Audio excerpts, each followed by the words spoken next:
Եվ այսպես տիկնակ եւ պարոննակ, մենք սկսում ենք մեր հաղորդումը եւ քննարկելու ենք լրագրողական էթիկայի սահմանները, այս առիթով Բանաձևի տաղավարումը Երևանի մամուլի ակումբի նախագահ Բորիս Նավասարդյանը եւ Մեդիամաքսի տնօրեն Արադ Հատեվոսյանը, բարի երեկո պարոննակ։ Եվ հասկանալի է, որ ըստ էության առաջի անգամ մենք հայտնվել ենք, այսպես ասած, մի իրավիճակում, երբ որ լրագրողները ակտիվ մասնակցություն են ունեցել քաղաքական գործընթացներին։ Դա լավ է թե վատ, պարոն Նավասարդյան։ Նախ առաջի անգամ չի, քաղաքական գործընթացներում շատ են ներգրավել լրագրողներ, եղել են տեխնացուներ, այդ իմաստով այլն, եւ բնականաբար ամբողջ աշխատանքը այն լրագրողի, որը քաղաքական գործընթացները լուսաբանում, դա քաղաքական ինչ-որ գործունեություն է, բայց խորհրդանում այո, առաջին անգամ էր այդ կարգի միջադեպ, չհաշված իհարկե ողբերգական դեպքերի ժամանակ լրագրողների այո շատ ակտիվ եւ արդյունավետ գործունեություն է, ես կասեի։ Ես նկատի չունեմ Նաիրի Յունանյանին, ես նկատի ունեմ այն լրագրողներին, որոնք իրենց պարտքը եւ քաղաքացիական եւ պրոֆեսիոնալ շատ լավ կատարեցին։ Կոնկրետ այս դեպքի հետ կապված ես գերադասում եմ նայել այդ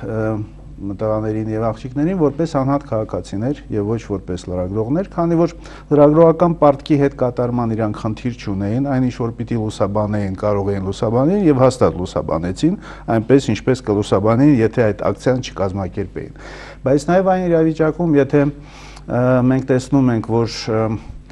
բավականին անբովանդակ, անմակարդակ քաղաքական մեծամասնություն ունենք խորհրդանում, որը հեշտ ղեկավարվող է եւ ելներով նրանից, որ կարող է մեծ կորուստներ ունենալ բիզնեսում, անձնական կյանքում եւ այլն, քվեարկում են այնպես, ինչպես իրենց թելադրում են։ Եվ խղճին ինչ որ բան հասցեագրել այդ պահին, երբ որ իրենք պատրաստվում են քվեարկել, ցանկացած քաղաքացի պիտի փորձի անել, մանավանդ եթե խոսքը այդպիսի ինչպես ասում են դարակազմիկ որոշման մասին է, ինչպիսին գազի հետ կապված մենաշնորհը 100%-ով հանձնել մեկ մասնավոր ընկերությանը։ Եվ գտնում եմ, որ եթե իհարկե լրագրողները հրահանգ չեն ստացել իրենց ղեկավարությունից լրատվամիջոցներում, եթե իրենք գործում էին իրենց կամքով անհատական,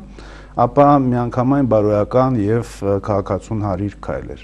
Արիկ, արդյոք նորմալ է, երբ լրագրողները քվեարկության ժամանակ պաստառներով մտնում են կամ խփում են ապակուն։ Իմ կարծիքով այն պահին, երբ լրագրողները կատարում են իրենց մասնագիտական պարտքը, իսկ որքան ես եմ հասկանում, խոսքը գնում է ազգային ժողովում հավատարմագրված լրագրողների մասին, որոնց ըստ էության այդ պահին աշխատանքը նիստի լուսաբանելն է։ Կարծում եմ, որ այդ երկու գործառույթները համատեղելը ճիշտ չէր։ Եվ ուզում եմ ասեմ, որ այստեղ բնականաբար անձնավորման խնդիր չկա, այսինքն այն ինչ որ մենք քննարկում ենք ոչ թե այդ կոնկրետ երիտասարդ լրագրողներին, այլ երևույթը։ Այո,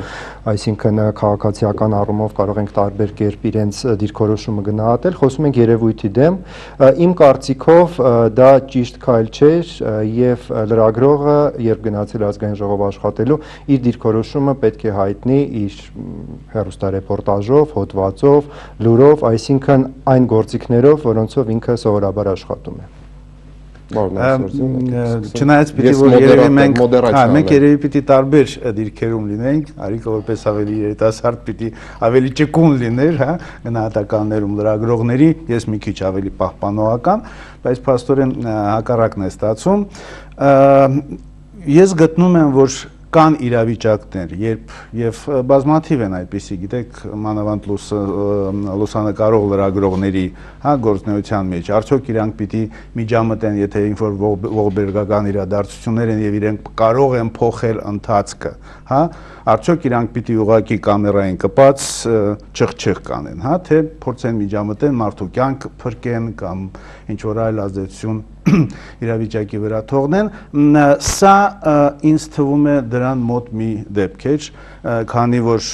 լրագրողները որևէ կերպ կարող են ազդել քվեարկության ընթացքի վրա, ձեր կարծիքով գոնե պիտի փորձեին, որտեվ գիտեք, երբ այնտեղ ընդդիմությունը չկար, կար խորհրդանական բնականաբար մեծամասնության վրա պիտի փորձ կատարեին ազդել, եւ նույնիսկ եթե ոչ մեկի քվեարկության վրա չազդեին, ապա սրեին խնդիրը։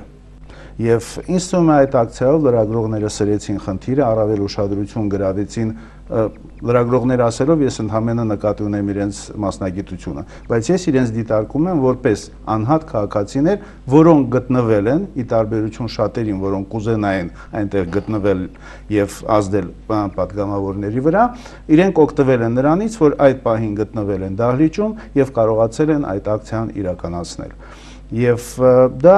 ըստ իս եթե թելադրված չէր որևէ մեկի կողմից։ Դուք երկրորդ անգամ եք դա ասում, ձեր կարծիքով թելադրված էր։ Ես կարծում եմ, որ ոչ, քանի որ մենք հետո այս տեսանյութը եթե նայենք, հա, ամբողջ տեսագրված սյուժեն եթե նայենք, մենք տեսնում ենք նաև լրագրողներ, որոնք կոնկրետ այս պաստառներով կանգնած չէին, իրենց տեղում էին գտնվում, բայց ամեն դեպքում փորձում էին ազդել եւ ըստ նրա թե ովքեր էին այդ լրագրողները կարելի է դատել, որ ոչ բոլորը համենայն դեպս ինչ որ քաղաքական իրենց լրատվամիջոցների քաղաքական ուղղվածության համաձայն պիտի ակցիային մասնակցեին։ Այսինքն կային նաև այդպիսիք, որոնք չէր ենթադրվում, որ պիտի մասնակցեն։ Արիք։ Ես մի քանի նկատառում ունեմ։ Առաջինը կարծում եմ, որ այնուամենայնիվ մի քիչ կոռեկտ չէ համեմատություն այն դեպքերի հետ, երբ մենք հստակ գործ ունենք մարդկային կյանքի հնարավոր կորստի հետ, հա, օրինակ եթե լրագրողը տեսնում է, որ որևէ մեկը փորձում է ինքնասպանություն գործել, օրինակ իրեն կամուրջից նետել ցած եւ ինքը հնարավորություն ունի դա խոչընդոտելու, բնականաբար լրագրողը պետք է դա անի եւ կարծում եմ այստեղ իրավիճակների հստակ տարբերություն կա։ Երկրորդը, երբ պարոն Նավասարդյանը ասում է, որ գործել են որպես անհատներ, միգուցե, բայց նաև պետք է կրկին վերադառնանք, կարծում եմ մեր բոլորի խնդիրն այն է, որ մենք իշխանություններին ընդդիմությանը քննադատելով օրենքներ եւ կարգեր ինքներս այդքան էլ չենք սիրում հարգել։ Այդ մարդիկ ունեն հստակ ուրեմն հավատարմագրման կարգ, որում կարծում եմ նշված է լրագրողի պարտականությունները եւ իրավունքները, երբ նա գտնվում է ազգային ժողովում։ Եվ այսինքն իրենք մուտք են գործել ազգային ժողով որպես լրագրողներ իրենց հստակ գործառույթը կատարելու համար։ Կարող եմ համեմատության համար ասել, երբ նախագահական ընտրություններից հետո ԵԱՀԿ դիտորդական առաքելությունը հիշում եք իր հաշվետվություններ ներկայացնում, քաղաքացիական ակտիվիստներ ներխուժեցին դահլիճ, ակցիա իրականացրեցին եւ այդտեղ որևէ խնդիրներ չառաջացավ, որովհետեւ դա նախ լրագրողներ չէին եւ երկրորդը ակտիվիստներ էին, որոնք ըստ էության այդտեղ մտնելու իրավունքը ունեին։ Եվ կարծում եմ, որ հեռուստադիտողի համար միգուցե ավելի հետաքրքիր կլինի, եթե մենք փորձենք այս իրավիճակի եւ լրագրողական խնդիրների, լրագրողական պրոֆեսիոնալիզմի էթիկայի մասին մի քիչ ավելի խորը փորձենք խոսել, որովհետեւ իմ կարծիքով այս բոլոր խնդիրները իրականում փոխկապակցված են եւ մեկի մասին չխոսելով մենք չենք կարող, այսինքն երբ որ մենք չունենք պայմաններ պրոֆեսիոնալ լրագրողների գոյության համար, մենք չենք կարող նրանցից պահանջել 100%-անոց լրագրողական էթիկա։ Սկսեմ վերջից, իհարկե շատ լավ է, եթե այս կամ այն պետական մարմինը լուսաբանող լրագրողները ունեն իրենց վարքականոնը եւ հետեւում են այդ վարքականոնին, բայց դա մի քիչ ուրիշ խնդիր է, քանի որ ես ընդհանրապես այս իրավիճակը էթիկայի հետ էթիկայի համատեքստում չէի քննարկի։ Այստեղ զուտ քաղաքացի լինելու խնդիր է։ Կարևոր չէ դու ինչ մասնագիտության տերմատ ես։ Ներողություն, ես գիտեք հենց դուր ինչ հիշեցի, որ 96 թվականի սեպտեմբերի 25-ին հաջորդող ազգային ժողովի նստաշրջանին։ Ես շատ լավ հիշում եմ, երբ որ ինքս խորհրդարանում էի, եւ դա այն նիստն էր, որտեղ որ Շավարժ Քոչարյանին ամբիոնին խոսելուց հարվածեցին։ Եթե չեմ սխալվում, Ալաղացի Լյովը գնաց եւ բոքսեց։ Դա այն ճիշտ նույն նիստն էր, որ այն ժամանակ ՀՀՇ-ն հայհոյում էր բոլորին։ Եվ ես շատ լավ հիշում եմ, որ իմ հարևանությամբ նստած էր Աննա Իսրայելյանը, նստած էր Գայանեն Հարությունյան Նոյան Տապանից, նստած էր եթե չեմ սխալվում Նարինե Դիլբարյանը, եւ ես հիշում եմ ոնց էին լրագրողները նստած սղագրում եւ լացում։ Եվ վերջ։ Դա ընտրություն է։ Գիտեք, եւ էթիկայի հետ կապված եւ քաղաքացու ընդ որում այն ժամանակ չկար ապակեպ որը բան եւ հիշում եք որտեղ ենք մենք նստած։ Այսինքն պարոն Նավասարդյան, դուք ճիշտ նկատեցիք, որ այստեղ մենք երեքով հավաքված ենք, մենք երեքով գոնե վերջի 15 տարին միմյանց ճանաչում ենք ու գիտենք։ Եթե անկեղծ խոսենք, դուք կարծում եք, որ պրոֆեսիոնալ լրագրողը, որը գնում է խորհրդարան, որը գիտի խորհրդարանականներին ըստ նստաշրջանների, գիտի որտեղից են տրվել, որքան կաշառք է ստացել, որքան բիզնես ունի, ոնց է քվեարկվում, ոնց է ազգային ժողովի կանոնակարգը, եւ լրագրողը, որը գիտի, որ այս պահին հաշվից հանձնաժողովը անում է մի բան, որը հետո կարող է խնդիր առաջանալ, եւ այդ պահին, երբ որ հանրապետական մեծամասնությունը քվեարկում էր, եւ հիմա արդեն քննարկում են քվեարկության ընթացքը, պրոֆեսիոնալ լրագրողը դա կթողներ, որպեսզի ֆիքսեր ինչ է կատարվում եւ ապակուն կխփեր։ Եթե անկեղծ լինենք մինչեւ վերջ, որովհետեւ գիտեք, շատ լավ է, երբ որ երկրում այլևս բոլորը, այդ թվում նաեւ բոլոր լրագրողները կարող են կարծիք հայտնել, բայց արդյոք լավ է, երբ մասնագիտությունը խառնվում է ուղղակի սիրողական ակտիվիզմի հետ։ Երբ որ փորձում ենք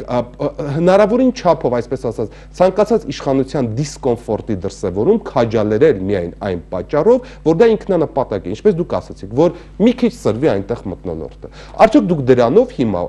արջի ծառայություն չեք մատուցում լրագրողներին, սովորեցնելով մի բան, որը սխալ է։ Ասելով, որ դա ճիշտ է, որը իրական սխալ, որտեղ ես վստահ եմ, որ եթե դուք լինեիք այդ դատիճում, նույնիսկ եթե բոլորը ապակում մոտենայիք, դուք առավելագույնը կասեք, երեխեք, մի րոպե հələ տեսեք այնտեղ ինչ է կատարվում։ Այնտեղ հաշվիչ հանձնաժողովի անդամները չկան, դուք ինչ եք խփում։ Ինձ թվում է համենայնդեպս որևէ խնդիր չկար, նույնիսկ այն պայմաններով, որ դուք նկարագրեցիք, համարժեք լուսաբանել իրավիճակը որևէ լրագրողի համար, նստած է հանգիստ, ապակուն խփում է, թե կանգնած է պատգամավորների դեմ դիմաց, ինչպես այս 4-ը։ Եվ ես նորից եմ կրկնում, որ չպետք է այս ակցիան դիտարկել որպես լրագրողների կողմից եւ շեշտել մասնագիտություն։ Երբ մենք ասում ենք լրագրող, մենք ընդհանրապես իդենտիֆիկացիայի մասին ենք ասում, թե ով են այդ մարդիկ։ Նրանք կարող են լինեին ոչ լրագրողներ, եթե մեր մոտ լիներ խորհրդարան, որտեղ ուղղակի կարող են լինել մարդիկ, քաղաքացիներ, որոնք հետևում են։ Տվյալ դեպքում ես չեմ համարում, որ մենք պետք է շեշտենք նրանց լրագրող լինելը։ Նրանք հայտնվել էին դահլիճում, նրանք հնարավորություն ունեն ակցիա կազմակերպել, որովհետև լրագրող էին։ Կապ չունի ինչ ձևով կարող են գային, դուք գիտեք, որ բրիտանական խորհրդարանում կարող է գալ ցանկացած քաղաքացի եւ հետեւել նիստին։ Այ եթե այդ քաղաքացին այնպիսի որոշում է կայացվում, որը անմիջապես կարող է վնաս հասցնել ըստ այդ մարդու քաղաքացու կարծիքի երկրի ինքնիշխանության, որը ես չէի համարի, որ շատ պակաս կարևոր իրադարձություն է կամ մարդու առողջության հետ կապված խնդիր, հա։ Սա ամբողջ երկրի ճակատագրի մասին է խոսքը։ Եվ ցանկացած մարդ, որ հայտնվում է իրավիճակում, երբ նա կարող է հայտնել իր կարծիքը, փորձել ազդել պատգամավորների խղճի վրա, սրել խնդիրը, որը շատ կարևոր է հասարակության համար, որ լրագրողը այսինքն պետք է դուք խոսում եք այն լրագրողների, ես ասում եմ նա իրավունք ունի դա անել։ Այսինքն այն լրագրողները, որոնք կարծում են, որ այդ գազային պայմանագիրը վատ է Հայաստանում։ Այո, միանշանակ։ Եվ ես դրա համար սա ուզում եմ դիտարկել որպես որոնք ունեն քաղաքական կոնկրետ հայացքներ եւ արդեն կայացրած որոշում։ Ինձ թվում է Հայաստանի ցանկացած քաղաքացի, ով հետաքրքրվում է զարգացումներով, պիտի որ որևէ դիրքորոշում ունենա այս հարցում։ Եվ լրագրողը առավել եւս, որը հետևում է ամեն օր թե ինչ է կատարում եւ կարող է գնահատել եւ վերլուծել իրավիճակը։ Մի երկու բան էլ ուզում էի ասեի համեմատությունների մասին, այն միջազգային դիտորդների մամուլի ասուլիսի ժամանակ, երբ ակցիա կազմակերպեցին քաղաքացիական ակտիվիստները, իմիջիալուց այդ քաղաքացիական ակտիվիստների մեծ մասը իրականացնում են ընտրությունների ժամանակ դիտորդական առաքելություն։ Այսինքն իրենք էլ, եթե մենք այս տեսակետից ենք նայում իրավիճակին, իրենք էլ պիտի որ չեզոք դիրքորոշում ունենա, ինչպես եւ բոլոր դիտորդները։ Բայց երբ խնդիրը գնում է նրա մասին, որքանով օբյեկտիվ է գնահատվում կարևորագույն քաղաքական կամպանիան ընտրությունները, այստեղ միգուցե մարդիկ կարող են իրոք իրենց քաղաքացիական դիրքորոշումը ներկայացնել, անկախ նրանից իրենք ով են, դիտորդ են, լրագրող են, հնարավորություն եղել է։ Այո, բայց ոչ աշխատանքի ժամանակ եւ քո խնդիրն է բոլոր կողմերին ներկայացնել։ Խնդիր կա բոլոր կողմերին ներկայացնել, հա։ Մեր լրատվամիջոցներում դուք այդ խնդիրը տեսել եք։ Թողարի կպատասխանեմ։ Ես մի քիչ խճճվար։ Կրկին մի երկու մենք կարող ենք ասել այժմ որ պատասխանելու ես դա այդ կարծիքներ հաշվի առ։ կարող ենք ասել, որ այս ակցիայի պատճառով հանրությունը, լսարանը, ընթերցողները, հեռուստադիտողները ինչ որ բան կորցրեցին ինֆորմացիա առումով։ Ես կարող եմ ասել, որ կորցրեցին այն առումով, որ բովանդակությունը եւ մեր այսօրվա քննարկման թեման, այսինքն մեզ շեղեց բուն խնդրից, այսինքն գազային պայմանագիրը լավ էր թե վատ էր։ Իմ կարծիքով շատ ավելի արժեքավոր կլիներ, եթե լրագրողներ օրինակ մոտենային ԲՀԿ падգամավորներից որևէ մեկին եւ հստակ հարց տային, ինչու այսօր ձեր առաջնորդը Գագիկ Ծառուկյանը այստեղ չի եւ առհասարակ ինչու է նա բոլորից շատ բաց թողնում ազգային ժողովի նիստերը։ Այ եթե դուք ասում եք, որ սա կործանարար գործարք է, ձեր առաջնորդը կարծես թե պետք է այսօր այստեղ լիներ եւ եւս ձեր դեմարշին մասնակցեր, օրինակ։ Կամ ՀԱԿ խմբակցության անդամներից մեկին նմանատիպ հարց տար եւ առհասարակ հարց բարձրացներ, արդյոք այդ բոյկոտը լավագույն ձևն էր, այսինքն 4 խմբակցությունները, որ հեռացան դահլիճից։ Միգուցե ավելի ազդեցիկ կլիներ, եթե մնային եւ մասնակցեին քվեարկությանը եւ լիներ ոչ թե 77 կողմ եւ ըստ էության ոչ 0, այլ որոշակի քանակություն լիներ, որպեսզի հասկանալի լիներ կներես, որպեսզի հասարակությանը հասկանալի լիներ, այո, որ ոչ թե 71-0 է, այլ 71-35, 40 եւ այլն։ Դա քաղաքական մասով, այսինքն ստացվում է այնպես, որ այդ օրը հստակ, այսինքն 4 քաղաքական ուժեր հեռացան եւ իրենց գործը ըստ էության սկսեցին կատարել լրագրողները, որը ճիշտ չէ, որովհետեւ լրագրողները ունեն իրենց գործը, քաղաքական գործիչները իրենց գործը։ Եթե մենք դա սկսենք պարբերաբար խառնել, բնականաբար որևէ լավ տեղ այս երկիրը չի հասնի, անկախ նրանից, թե ով է իշխանությունը եւ ով է ընդդիմությունը, այսինքն հեծանիվ հորինել պետք չէ, կա քաղաքական գործունեություն եւ կա լրագրություն։ Երկրորդ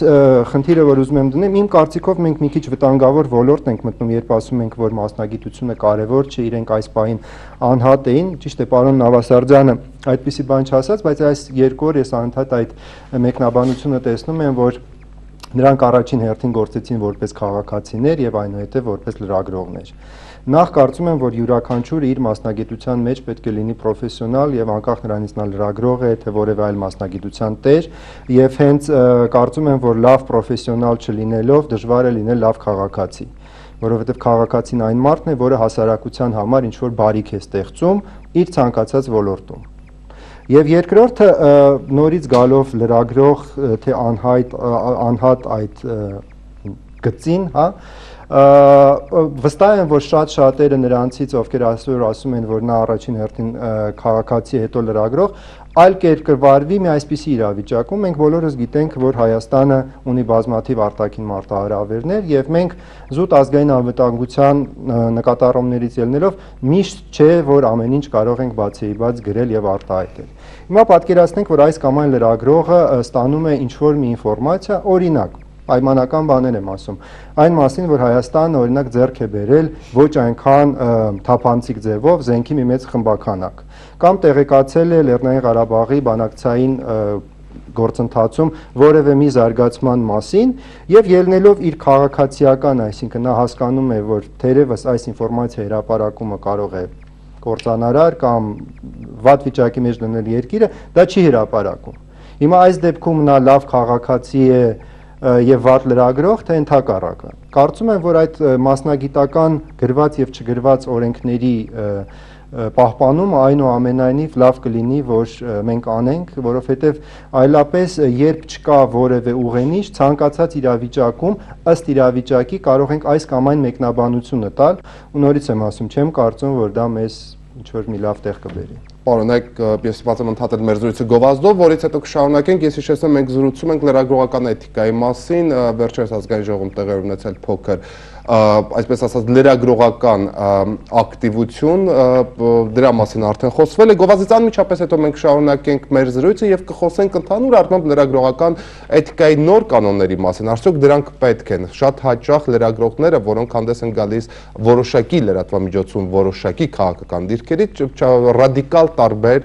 կեցվածք են ընդունում, օրինակ համացանցում եւ Facebook-ում, արդյոք դա ընդունելի է լինել, այսպես ասած, հանդուրժել լրագրողի երկտվությունը երեկոյան ընդդիմադիր առավոտյան իշխանամետ կամ հակառակը։ Սա էթիկայի կանոնների մեջ է, թե ոչ։ Այդ մասին գովազդից անմիջապես հետո։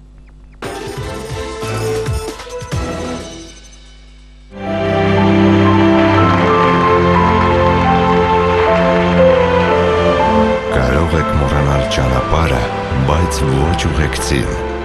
Կարող եք մոռանալ տարեթիվը, բայց ոչ ուրախությունը։ Կարող եք մոռանալ վայրը, բայց ոչ հաղթանակը, որովհետև հոգով ապրած պահերը մնում են ձեզ հետ ընդմիշտ։ Արարատ, զգացմունք բացահայտող պահեր։ Ալեքսանդրիա դռների սրահ։ Ավելի քան 135 տեսակի դուռ մեկ վայրում։ Ալեքսանդրիան դռներ, անգերազանցելի որակ, որը կարող ես ժառանգել։ Դուք անպայման կգտնեք այն դուռը, որը ձեր տունը կդարձնի անկրկնելի։ Գործում է զեղչերի ճկուն համակարգ։ Շտապեք Երևան Քոչար 20։ Ալեքսանդրիա դռների սրահ։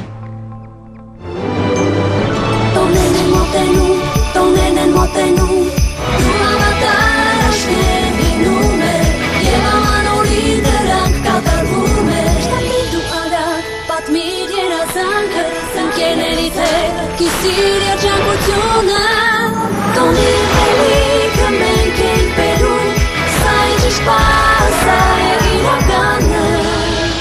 Կոկա-կոլա, շնորհավոր ամանոր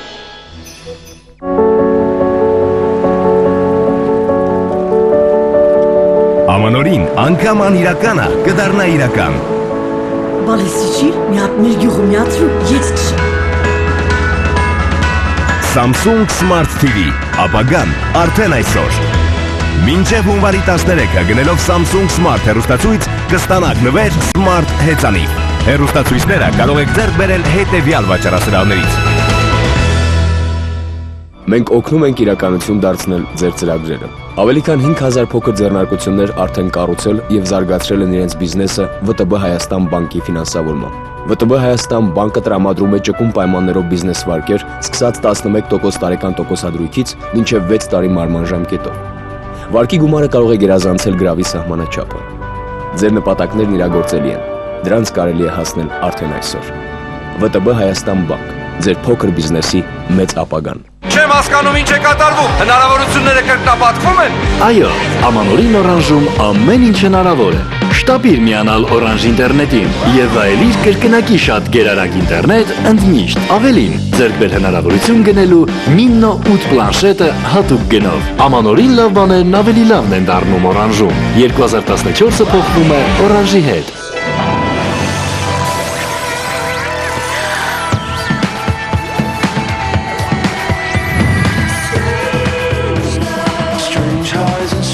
Gucci Guilty. The fragrance is for him. And for her.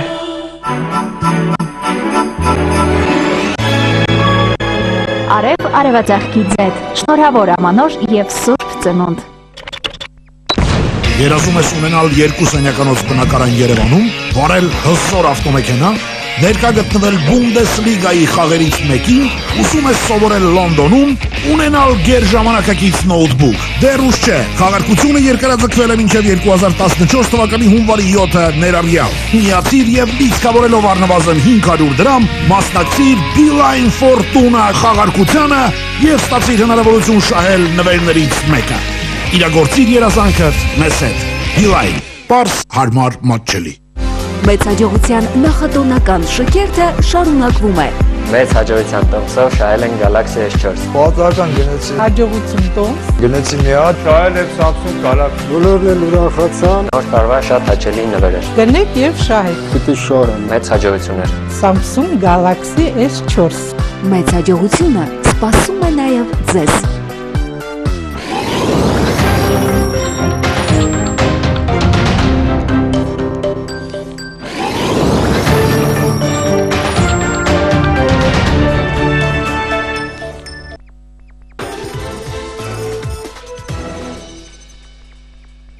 Դուք դիտում եք Բանաձևը, մենք խոսում ենք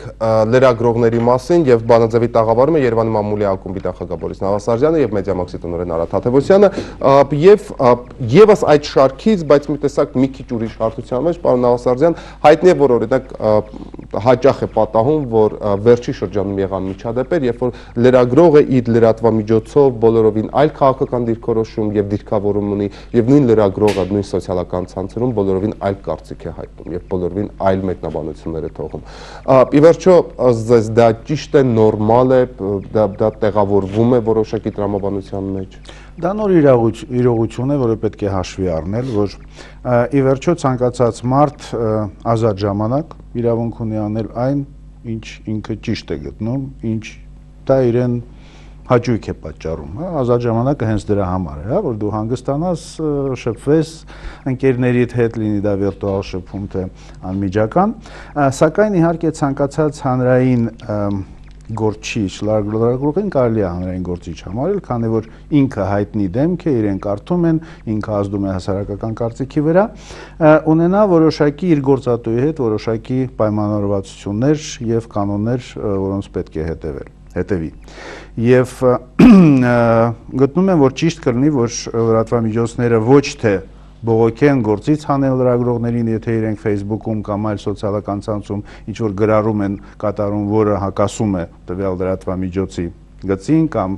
եթե լրատվամիջոցը դեմ է ընդհանրապես, որ լրագրողը ինչ որ կողմնորոշում դրսևորվի, այդ դա պետք է պայմանագրում անպայման արտահայտվի։ Եթե պայմանագրում դա չկա, դա նշանակում է, որ լրագրողը իրավունք ունի իր ազատ ժամանակը այնպես օգտագործել, ինչպես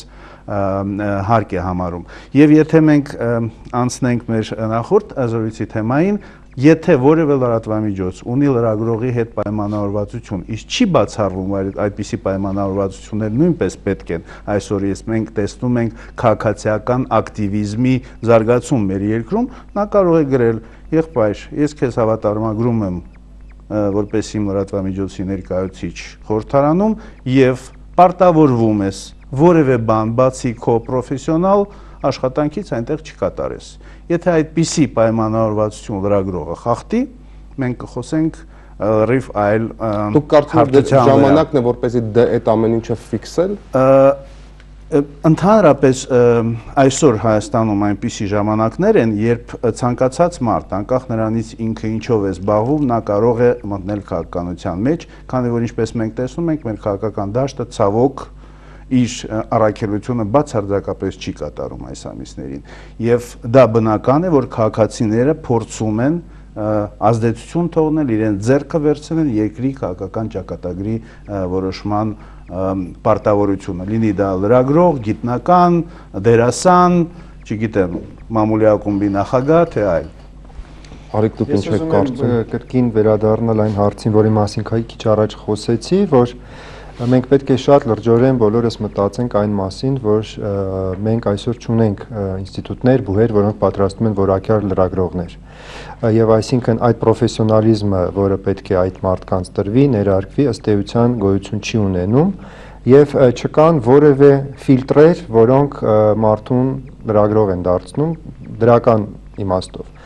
Օրինակ, ես դեռ դպրոցում էի սովորում, երբ մեզ եկան եւ առաջարկեցին լրագրությամբ զբաղվել, իդեպ Կամսամոլից թերթից էին, որտեղ պարոն Նավասարդյանը ժամանակին աշխատում են, եւ մի այսպիսի փոքրիկ բան տպելու համար մի քանի անգամ մեզ կոպիտ ասած տարան, բերեցին, շտկեցին, չեմ ասում, որ դա լավ էր, բայց ամեն դեպքում այդ պատասխանատվությունը գրավոր խոսքի եւ առհասարակ խոսքի նկատմամբ դու զգում էիր։ Երբ ես սկսեցի Մոսկովսկի նովոստի թերթի սեփական թղթակից աշխատել, ինձ մոտ 1 տարի վկայական չէին տալիս այդ կոռոչկան։ Իսկն ասում էին, որ սա շատ այդպես հայտնի բրենդ է եւ այստեղ այդ ոնց որ բրենդին պատկանելու իրավունքը դու դեռ պետք է վաստակես։ Այսինքն որոշակի համակարգ կար, երբ մարդ հասկանում էր, որ իրոք պետք է մտածի գրելուց առաջ, որովհետեւ հազարավոր մարդիկ են կարդում, նա ուզի թե չուզի ազդում է։ Այսօր մենք ըստ էության որևէ այդպիսի ֆիլտր չունենք։ Ցանկացած մարդ, այսինքն ցանկացած պահին վերցնում է ձայնագրիչը եւ իրեն այդ բեյջն են տալիս եւ նա լրագրող է։ Եվ կարծում եմ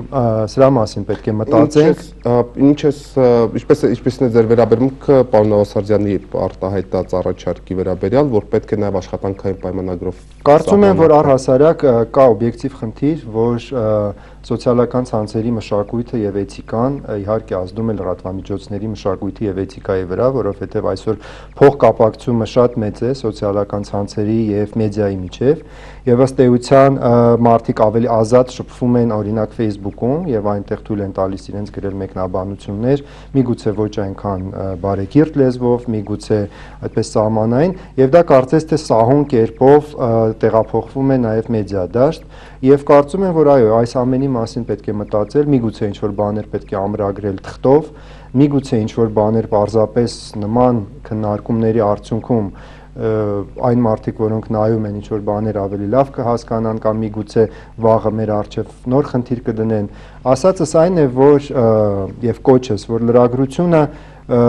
ոչնչով լավ ու վատ չէ այլ մասնագիտություններից եւ ես պարզապես ցանկանում եմ որ մարդիկ վերաբերվեն սրան որպես մասնագիտության ինչպես բժշկությանը, ճարտարագիտությանը եւ այլ մասնագիտություններին այսինքն լրագրությունը չդառնա մի զբաղմունք որով կարող է զբաղվել ցանկացած մեկը խոսքը սրա մասին է Պարոն Արտար Շատ բարդ հարց է այն առումով, որ մենք շատ լավ հասկանում ենք, որ սոցիալական ցանցում, բլոգում ցանկացած քաղաքացի կարող է հավաքել այնքան ընթերցող, ինչքան պրոֆեսիոնալ լրագրողը պրոֆեսիոնալ լրատվամիջոցում չի կարող հավաքել։ Ուրեմն պարզ է, որ սահմանը լրագրողի եւ ոչ լրագրողի միջև տեղեկատվական ոլորտում ինքը ջնջվում է կամաց-կամաց։ Բնականաբար լինելու են գուրուներ լրագրողական ուրեմն համքարության մեջ, որոնք միշտ պահպանելու են կանոններ էթիկական, միշտ աշխատելու են միայն որակյալ լրատվություն հաղորդել, միայն